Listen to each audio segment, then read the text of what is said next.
Sir, मैं माननीय सदस्य श्री उमेश भाई पटेल जी का सर मैं वाकई उनका कंसर्न बहुत जेन्युइन है और ये उस विषय पर बहुत मेहनत भी कर रहे हैं और मैं उनकी प्रशंसा करना चाहता हूँ सर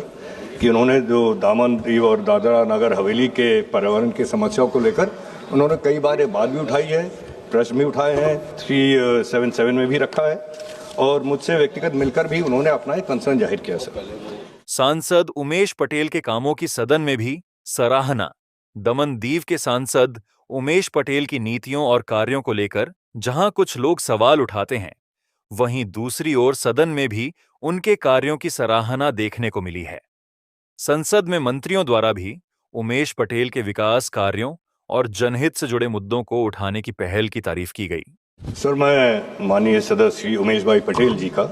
सर मैं वाकई उनका कंसर्न बहुत जेन्युइन है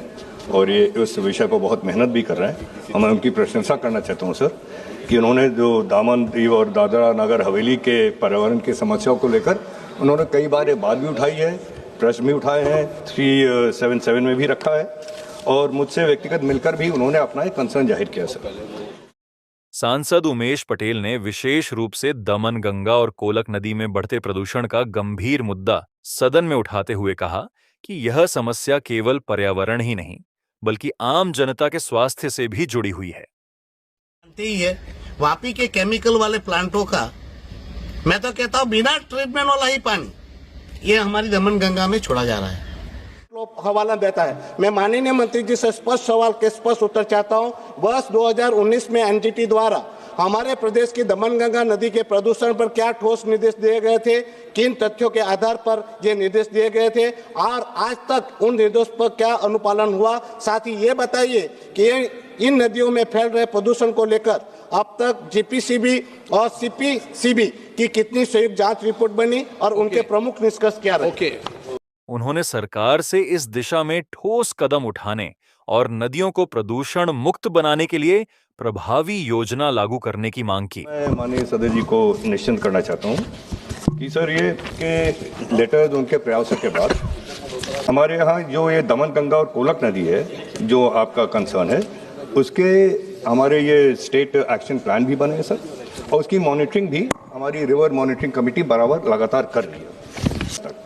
और सर इस 1,81,13,000 में से 1,39,35,000 रुपये इन 28 यूनिट से रिकवर भी की गई हैं सर। इसी तरह दादरा नगर हवेली और दामन दीव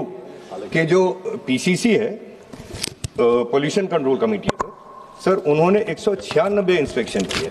1 इशू की गई है जो मीडियम वायलेशन की है और 24 क्लोजर डायरेक्शन भी वहां के इंडस्ट्री और यूनिट्स को इशू किए गए हैं सर।